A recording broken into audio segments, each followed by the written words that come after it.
another episode of the IBJJF podcast. Today we're going to break down the IBJJF Absolute Grand Prix. This event went down this past Friday, November 18th in Costa Mesa, California, and I have Bruno Bastos with me to help break it all down. Bruno, thanks for being here. Thank you, Danny. Thank you, IBJJF, one more time for the opportunity. Let's jump right into it. Like a lot of information. That Grand Prix was an amazing event. Yeah, we got a lot to cover. There are so many matches between the GP, between the 5 super fights. Let's start with Kaynan Duarte's first match. He started off in the bracket against Elder Cruz.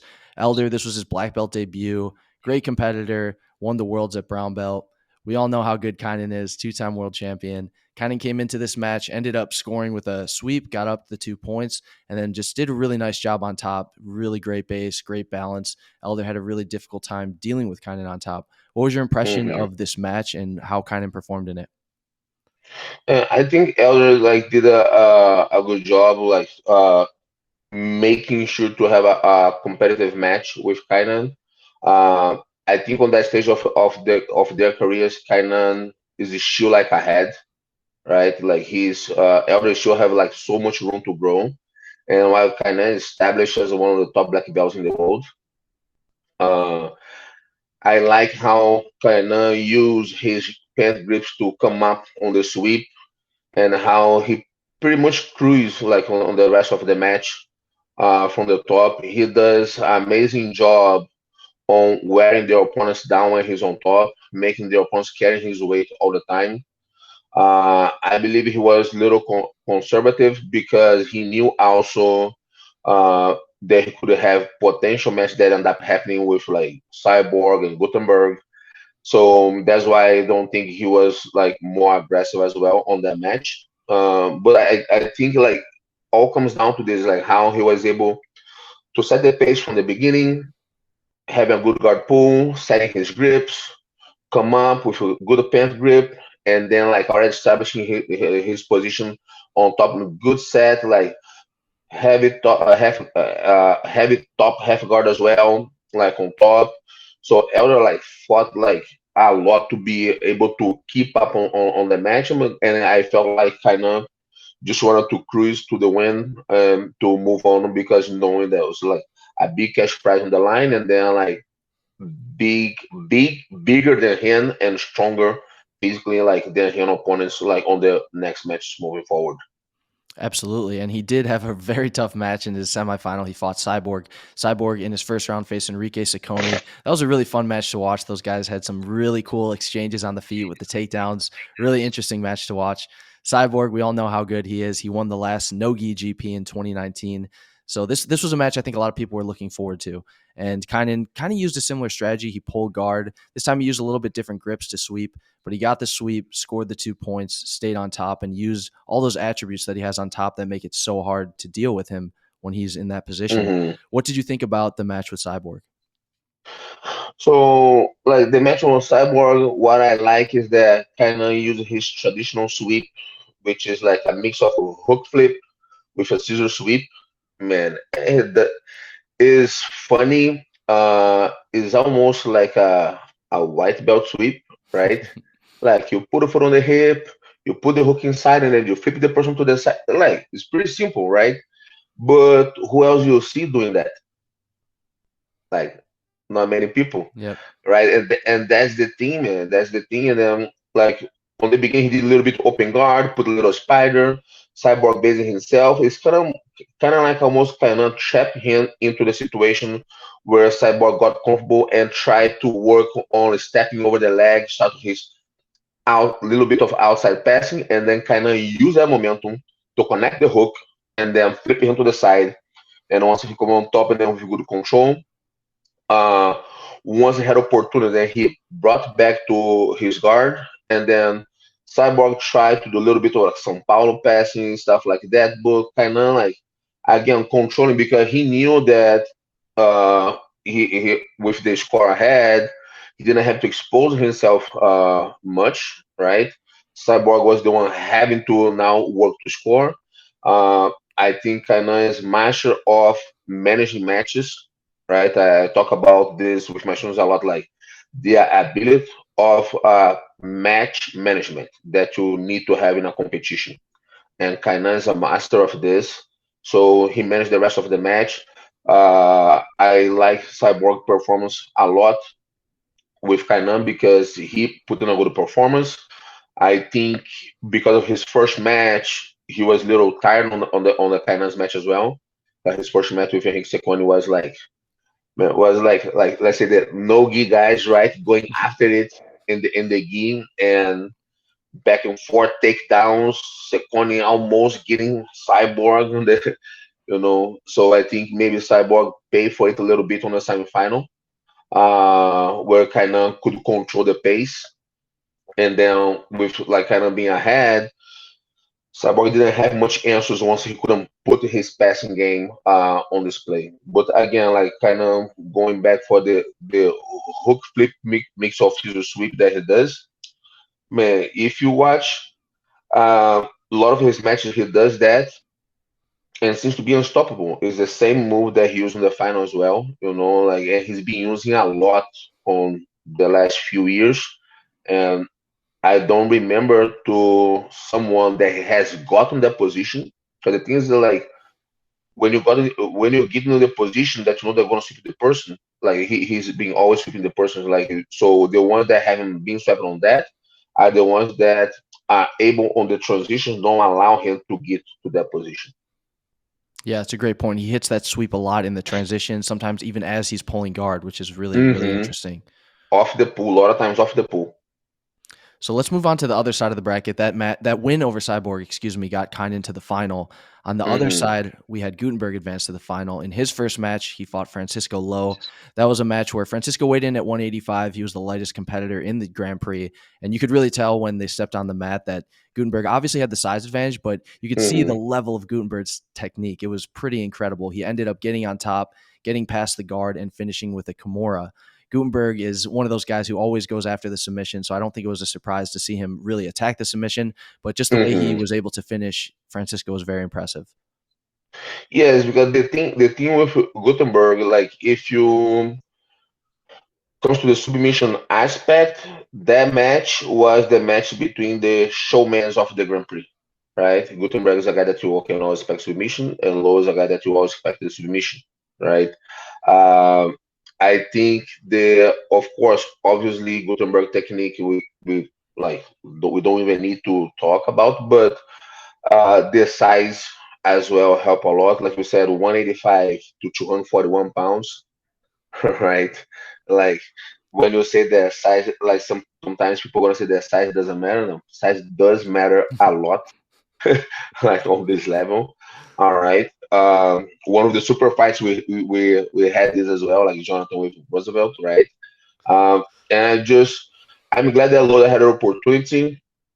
Hopefully, in the future, with like Jeff having like a middleweight or medium heavy Grand Prix, I think like he's a name that for sure gonna be in, right? Like he like because first he stepped to the challenge. He stepped to the challenge, and then you could see that he tried to perform. It's just Gutenberg on that point was too much for him, uh, especially with the size difference. Definitely. So Gutenberg advanced with that submission win over Francisco Lowe. He ended up facing Hiter Zuki in the semifinal. Hiter got the win over Gabriel Oliveira of Alliance in his quarterfinal match, had a really good performance. And this was another match where Gutenberg really shined. He was able to get the submission win by choke over Hiter Zuki. What did you think of the submission over Hiter by Gutenberg? I think, of course, it was beautiful, the plastic submission, like a beautiful choke. And all comes down like Hitler had a good close guard pull, right? And then once Gutenberg posture up to open, if you pay attention, like as soon as he opened the guard, Hitler had a lapel grip that he tried to create space to maybe come up on his feet. Like that's what the impression that I had. And on that transition, Gutenberg stepped over for the side of the collar grip. So now he couldn't, and that's how he ended up going to the back because, like, is one thing that I talk a lot to compare is the ability of reading your opponents, right? So when he had a left hand on cross collar grip and Gutenberg stepped over his left hand, then he didn't have how to come back. and then that was the back exposure. And then Gutenberg is a very good back taker. He is a good back taker, but Gutenberg is a good back taker as well. And then he didn't miss the opportunity. So I think Gutenberg did an amazing job on capitalizing that transition, on reading hitter like movement, and to take advantage of like doing the passing that lead to the back exposure and then to the finish. And the finish was beautiful. Like again, Gutenberg was definitely the finisher of the Grand Prix. Um, Very happy to see him performing. Um, of course, that was the Absolute Grand Prix. So for Gutenberg, I'd love to watch him maybe some super fights in the future with like some other ultra heavy guys. And Gutenberg did such a good job in the quarterfinal, the semi. I really like the back take that you brought up, how he kind of Yeah. stepped over to the opposite side hmm where Heater would potentially control the Deli Hiva, and that opened up the back hmm exposure. Yeah. Like again, his ability of reading his opponents is very good. Even like when we move on later to the final, he did a like amazing job. Like the ideas that he had to like to try to get the sweep were very good. The only problem that he was facing kind of like was like the problem, Yeah, you know. let But let's move on to the final. I think that was a match that everyone was really anticipating to see and really excited, looking forward to. Was that a match mhm. that you thought we could potentially see in this Grand Prix if Kynan and Gutenberg were on opposite sides of the bracket? Yeah, if they were on opposite sides of the bracket, that for me what would be the final match.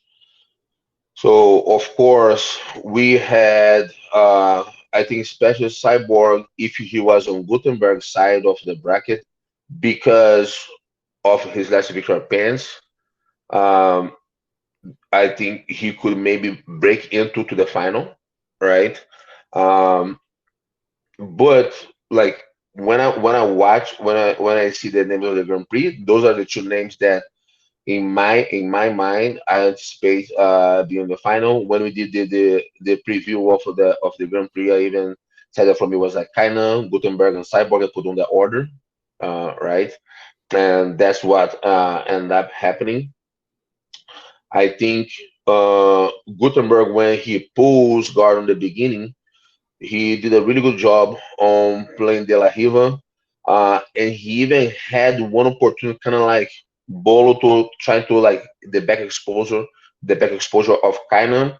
Uh, Kainan did a good job not allowing Gutenberg to connect the grips needed to come up on top and or come up to the back, right? And then came back on top, and then when he came back on top, Gutenberg created space to come back on his feet, right? And then I understand the decision there, but that's what lead to kind of be able to pull guard and then connect his hook, flip scissor sweep, right?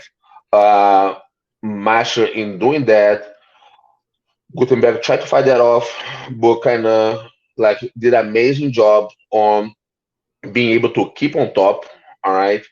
Um, Gutenberg was able to play like a single leg X with lapel guard at the same time, right? And then they got stuck there for a little bit, even got in penalties on that situation but really was like the situation was where any movement that kind of would do would lead to Gutenberg sweep, all right? And then any grip that Gutenberg would let go would lead to kind of pass. And those are some situations that happen sometimes in Jiu-Jitsu. So what was like not any of them stalling, it was just the situation that ended up being.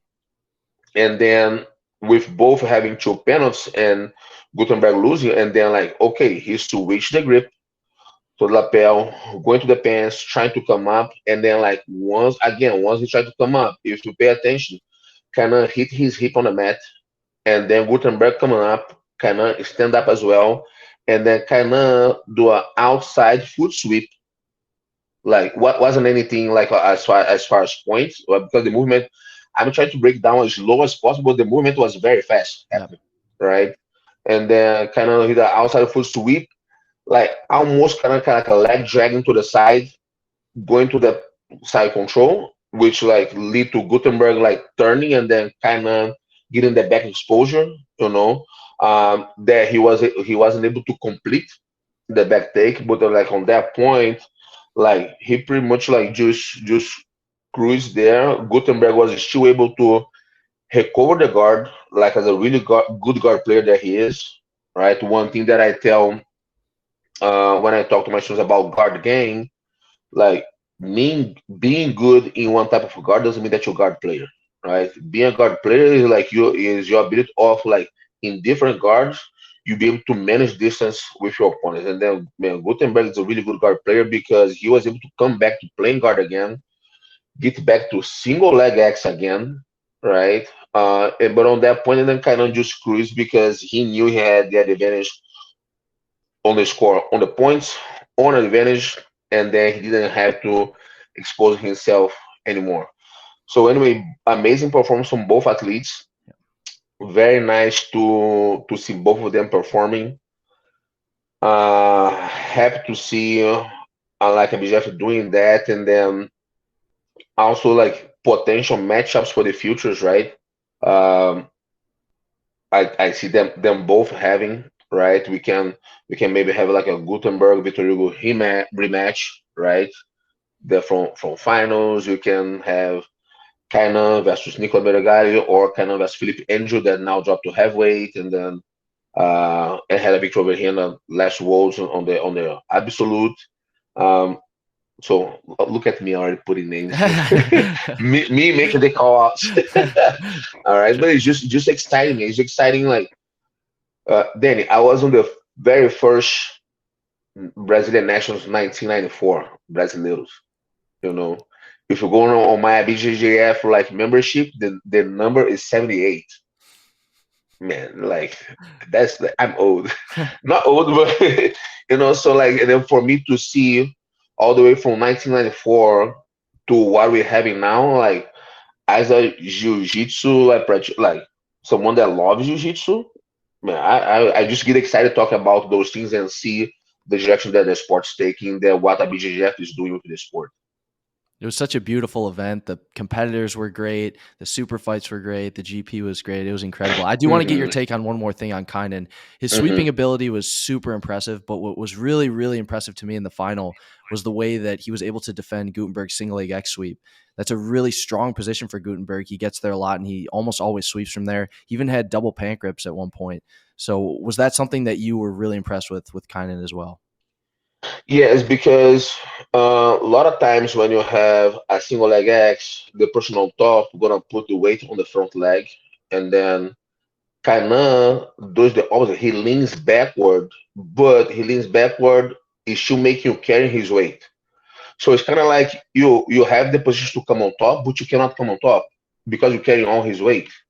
But I don't know if it makes sense, like what I'm saying. Like he had his right leg inside the single leg X, but all his weight was on his left side, and then he leaves his bar relaxed on the way. That's kind of like I joke to myself like you sometimes when you're on top, you have to make your opponent carry your weight, kind of like you have a dead weight on top. And it's kind of like what he does masterfully.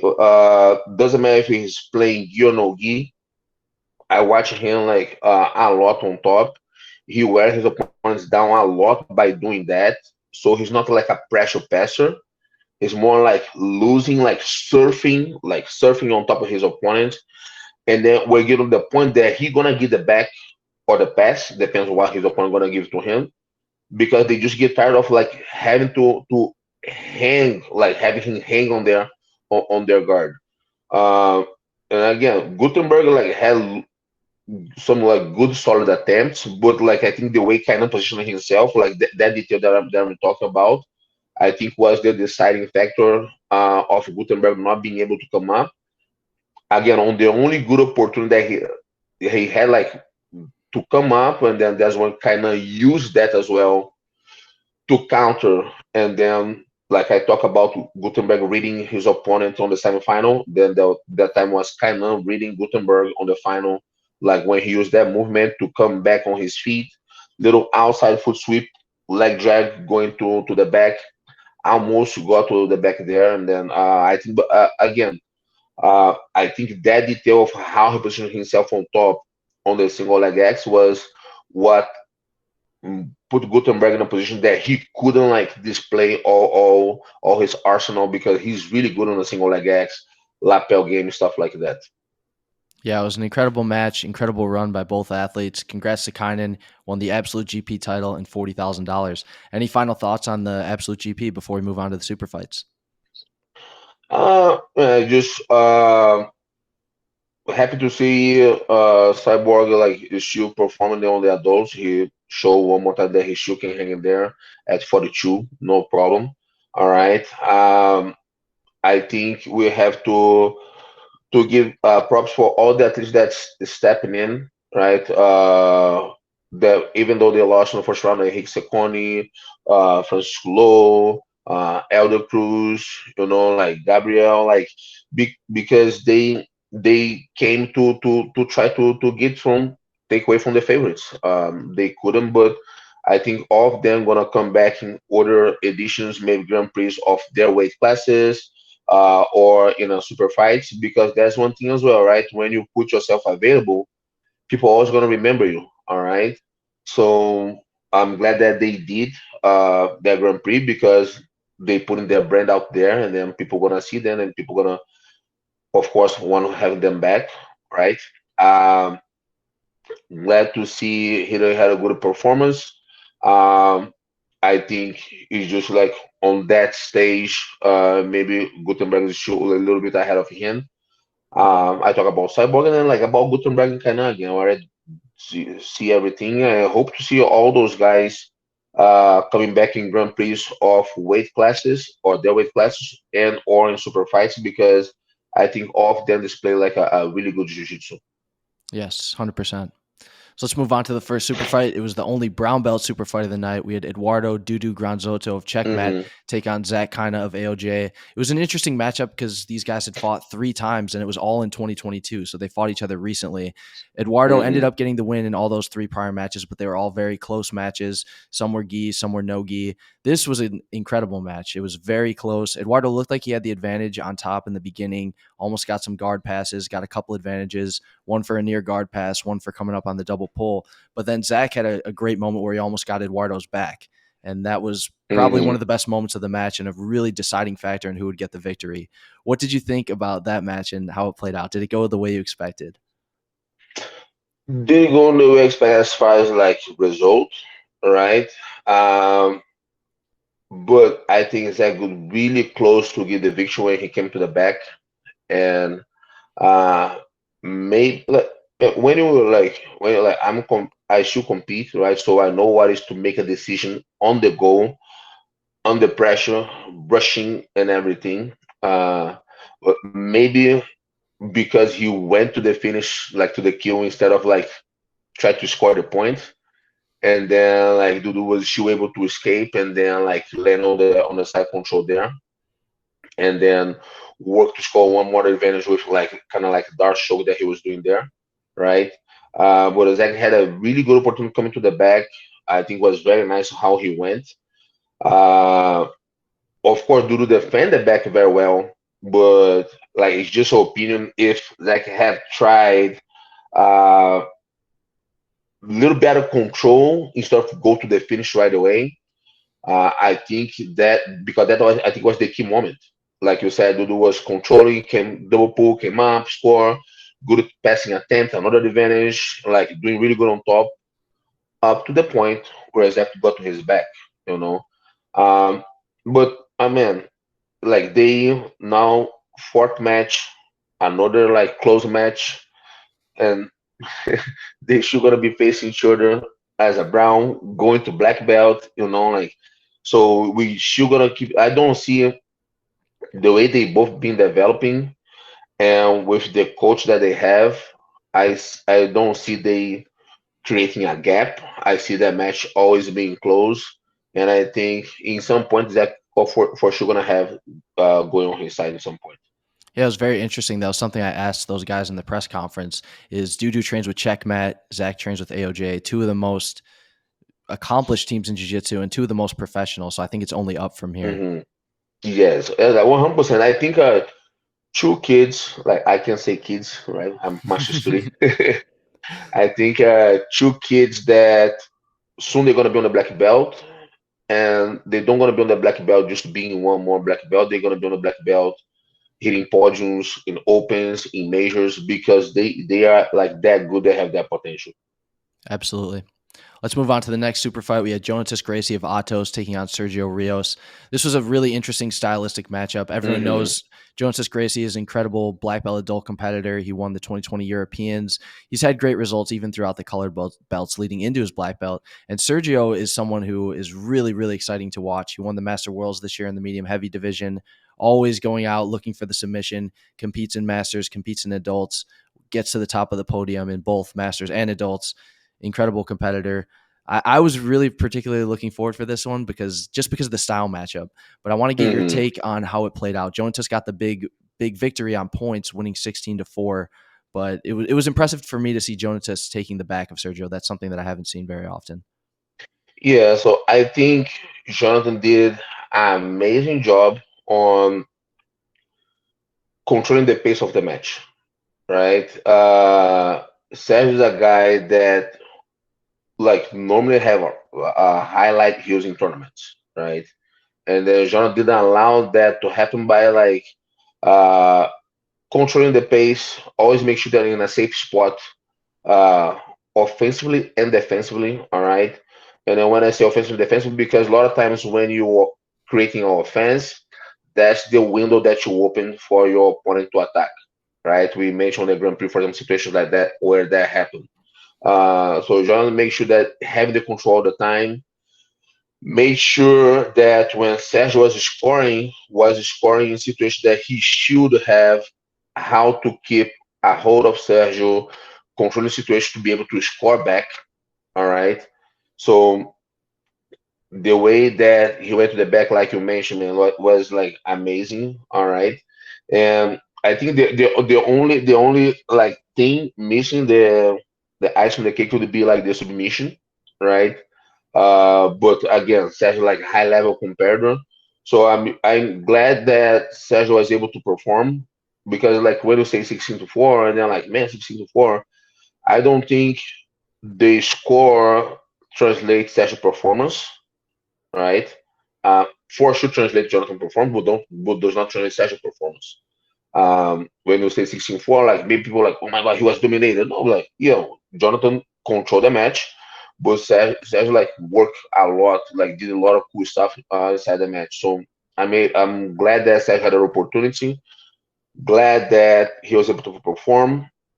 Hope he has another opportunity for super fights, or maybe if he has like a Masters Grand Prix, like absolute or weight class that he can be it, because a guy that not only comes to the win, but he's also exciting to watch. Yep. Right? When you talk about like professional events, cash prize, yeah, you want to win, but you want to be able to put exciting matches as well for the audience. So on that way, you have more opportunities to come back, keep expanding your brand, and I think that's what Sergio did. And unfortunately, it was a very very good victory. Hope to see him in other super fights or Grand Prix of his weight class. You know, uh, amazing competitor. Like I think only the world title that's missing for him, and then I'm sure that has the potential to achieve that. Yeah, I'm excited to see what's next for both of those guys. It's gonna be good. So let's move on to Hmm. the third super fight. We had Kaori Hernandez taking on Jessa. This was another incredible performance by Jessa. She's looked pretty much better and better every time she's competed as of late. She got the guard pass, ended up taking the back. She racked up, I believe, 17 points throughout the match, and then she ended up going to her back in close guard. Kaori was able to come on top. Jessa locked a triangle from a really cool lapel control, and then finished an armbar on the outside arm, the arm that wasn't trapped in the triangle, which was pretty neat. Hmm. What did you think about Jessa's performance? I was very happy to see her performing that way, because I have been watching her since like a kids belt and then paying attention like since she was juvenile, right? And is a girl that she has accomplished a lot, but once she got to a black belt, I don't think she even with the accomplishment that she has had as a black belt already, I don't think she has been able to perform her full potential, And then, but on that match, she did that. Uh, and all the transition to the back and then ending up on a triangle and then attacking the outside arm, like you said, like an arm bar, like we call Udegatami there, right? Like kind of like a elbow shoulder crunch. They were like, Mhm. man, it was painful to watch. Yeah. Those girls are flexible.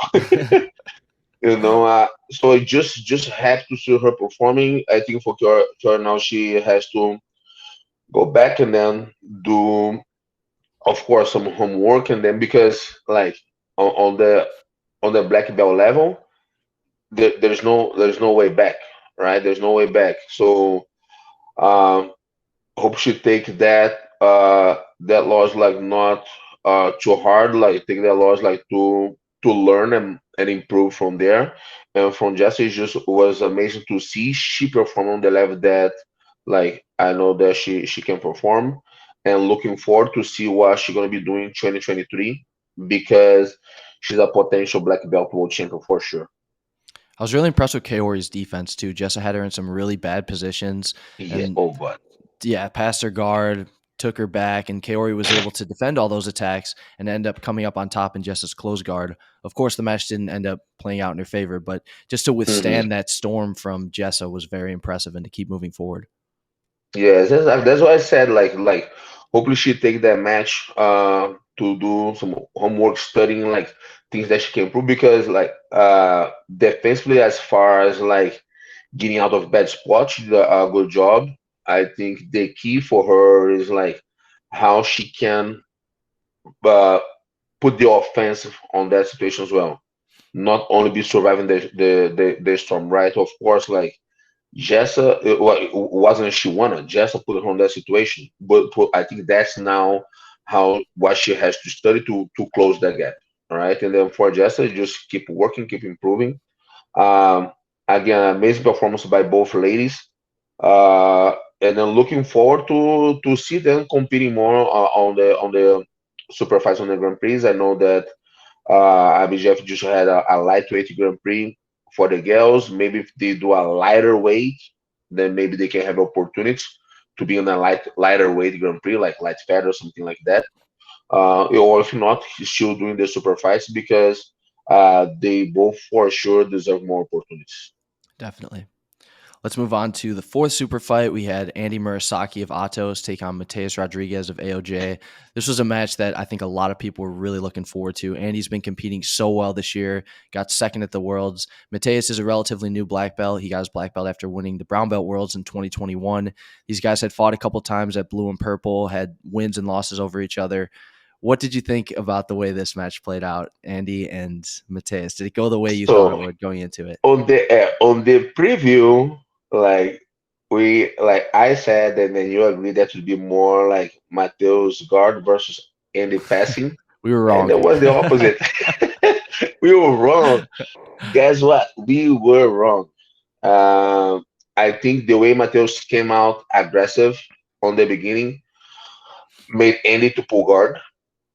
All right, but he did an amazing job on guard retention. He did an amazing job on guard retention.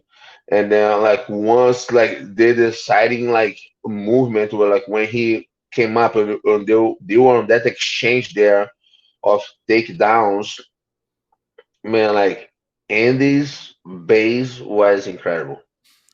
Man, like man, and you like and then waiting like I don't want to say waiting to the last moment to score, right? But like his match um awareness of how to score, when to score. He had a collar drag opportunity before, but Matheus was able to still be on his feet. And then so once he was able to put Matheus down and then just managed from there because there was short time left. But again, like as I said, I expect Matheus being the guard player and being the top player and then end up being the opposite. I like that because show how well rounded both are, Yep. right? Um, Again, two kids with black belt world championship potential. Andy already made the final votes this year, losing only to Tainan. It's important to mention that he said means no disrespect, but he would like to face Tainan again, and I think it Mhm. was nice because uh, yes, we always should show respect, and he showed that, but also we should always state our opinions. And when it comes to a professional show, it's going to be entertainment as well. So he mentioned the names that he'd like to face, man, and he mentioned Thailand, he mentioned Mika, he mentioned Matheus Gabriel, and then, man, who doesn't want to watch that? I want to watch all three. Yep. Um, so I mean, I was impressed how he was able to retain guard. I was impressed on how he was able to keep his balance like on his feet and then get a takedown that lead to his victory. I love his call off, like, and then like not call. He like he just said who he'd like to face, and then I think it makes sense all three of them. I think it makes sense all three of them. So hope like IBJJF can make those matches happen, right? And then for Matheus, like going back studying what went wrong, like as far as like putting his passing system like in display, like the AOJ passing system that we know that they do very well, and he was able to stop that. So he just go back to home, like he has amazing professors, and then working to come back because we already like end of the year, we already like end of November, you know, Thanksgiving week. Like next thing you know is December, no give goals, and then like Yep. European January already. So like it's almost a happy new year. So those kids gonna be competing again soon. Yep. And excited to see what the 2023 gonna bring for both of them because again Andy got to black belt earlier, so already made the final of the worlds. Matheus just got his black belt, but I think two kids are black belt world championship material. It was really interesting talking to Andy after the match. I asked him about his single leg defense and those collar drag counters. And he said a big motive for him to get really good at that position was the PAN's 2022 final when he faced Jonas Alves. Jonas pulled guard and was able to come up on a single, and he swept Andy. Andy said that he felt like that Hmm. was a weak point in his game, so he spent a lot of time trying to improve it. And you could really see the fruits of his labor Yes. paying off because he did the collar drag counter in this match, but he's done it in other open tournaments since the PAN's final with Jonata. So Hmm. that was very, very impressive to me. Yes, 100%. Um, Important to mention as well, like because like I said, he was able to recognize a weak point, right? Able to start implement that like in training and then some opens, but then to go that like in a super fight scenario, like a BGF Absolute Grand Prix, he's one of like the match that people talking about like most, and then pull that move off like was really nice because one thing like you train Danny, so you know like one thing is like, oh, professor show a drill, you do the drill, or then you start feel good on the drill, and then like, oh, let me try to hit that on the round. Another thing is like hit that on a tournament. Another thing hit that like in a match that everybody's like watching, Yeah. right? So and that's one thing that I love about world class jiu-jitsu, like high level athletes, is the ability of like performing under pressure, the ability of embracing the pressure, you know. So really happy to see how he performed. Like I mentioned in the preview that I trained for him back when he was juvenile, and then for me I was like, man, like who's that kid? You know, like and then Matheus I follow as well. So two kids that I like to watch. Um, and then again, it's just how 2023 gonna play out for both of them. Yeah, that's a great point. Like we have so many tournaments coming up so soon, and both these Hmm. guys, I don't want to even say potential because they're already very good, but they have potential to be black belt world champions and Hmm. reach the very pinnacle of their division. So it's going to be great to watch all of that play out next year. 100%, 100%. And then like Andy recently started competing Nogi as well, so maybe we're gonna see Hannah Nogi Woods, right? That'd Maybe be I don't know. amazing. I don't see. I didn't see the list yet, but that would be nice as well. Definitely. So that'll bring us to our final super fight. This one was crazy. We had Roosevelt Souza going up against Jonas Alves. Roosevelt weighed in 261.2. Jonas Alves weighed in 175.8. So not quite a 100-pound weight difference, but pretty close. And we saw Jonas Alves pull guard, and you could really see the size difference coming into play. Jonas, did a great job playing guard, retaining guard, trying to set up his attacks. But Roosevelt also did a great job shutting it down, ended up passing with a knee cut pass, stabilizing, getting the 3 points, and just pretty much rode out the points victory from there. Was there anything surprising to you about that match? No, like I think like on the preview we talk about like Jonathan ability to play guard all the way to the back would be like a key point for his victory, and then we see him trying that. We see Roosevelt doing a really good job on avoiding that.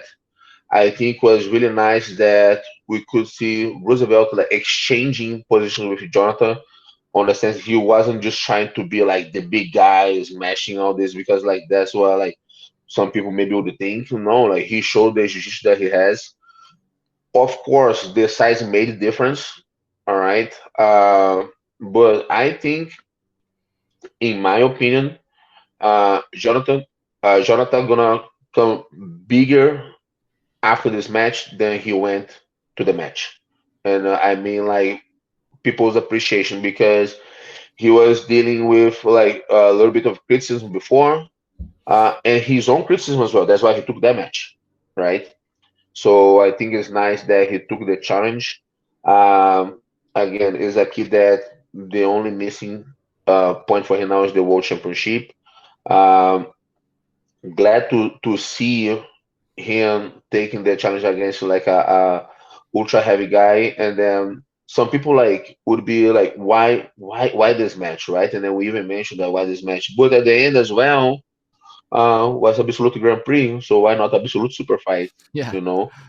Um, and then on that sense, like hopefully we can see more matches like that. Maybe not that big of a difference, right? Like a lightweight and ultra heavy.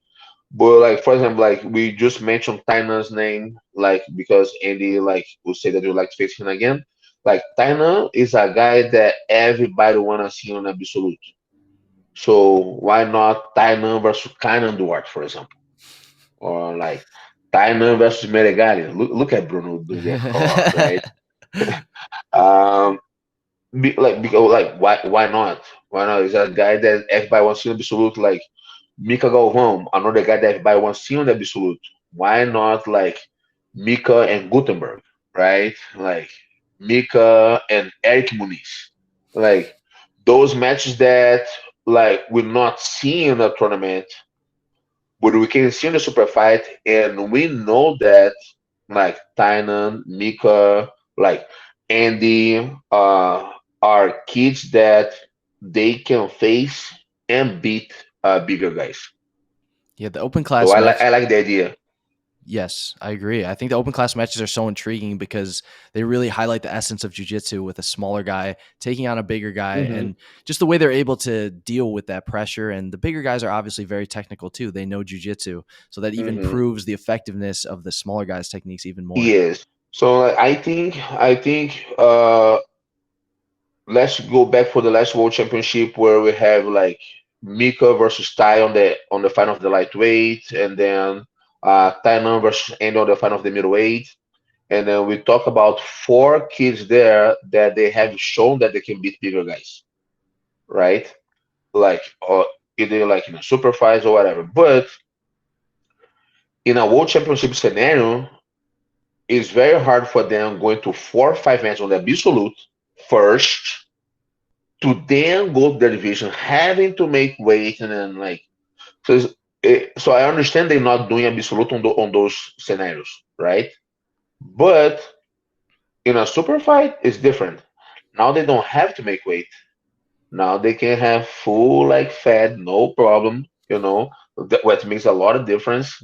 Um, and then like have those matches that I said, like man, like again, Mika versus Kainan or Tainan versus Kainan, or like Meregali versus like Taiwo Tolu, like imagine those matches. So I think uh, kids that have shown that they can beat bigger guys. And I, on the beginning, I was like, Jonathan versus Roosevelt, like why? Right? But I'm glad that they did. I'm glad that IBJJF did, made it happen.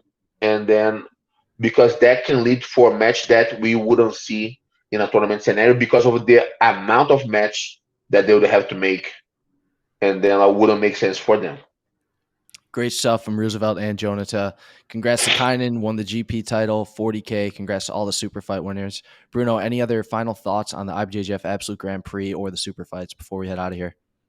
I'm glad how the athletes understand that it's important to perform as well. Of course, they gotta be their own critics and then like see the things that they have to improve, regardless of winning or losing. Right? I say that a lot of times that victories cover mistakes, right? And it's one thing that I talk a lot with my students. So, but I'm sure that they're gonna go back, do their homework, what they can improve next, understand that they fighting for a cash prize, but they do have to perform as well. That's very important. So they have more opportunities. Glad that IBJJF is doing that. As I said, I'm back in 1994 at Clube Axe in Rio de Janeiro on the first Brazilian Nationals. Like, hey, I won as a Team 2 green belt. Yeah, super heavy. um, so, and then see the direction of the sport going now. So I'm glad to see all that. Excited to see which weight classes, male, female, like super fights, all that. Because again, I love jiu-jitsu, love to be participating in this. So excited to see the direction that the sport's going, and glad that IBJJF was able to put that event off as well with Flow Grappling. Well, thank you again, Bruno, for your time. It was an amazing event. You guys can catch all the replays on flowgrappling.com. We'll see you guys soon for another episode. Take care.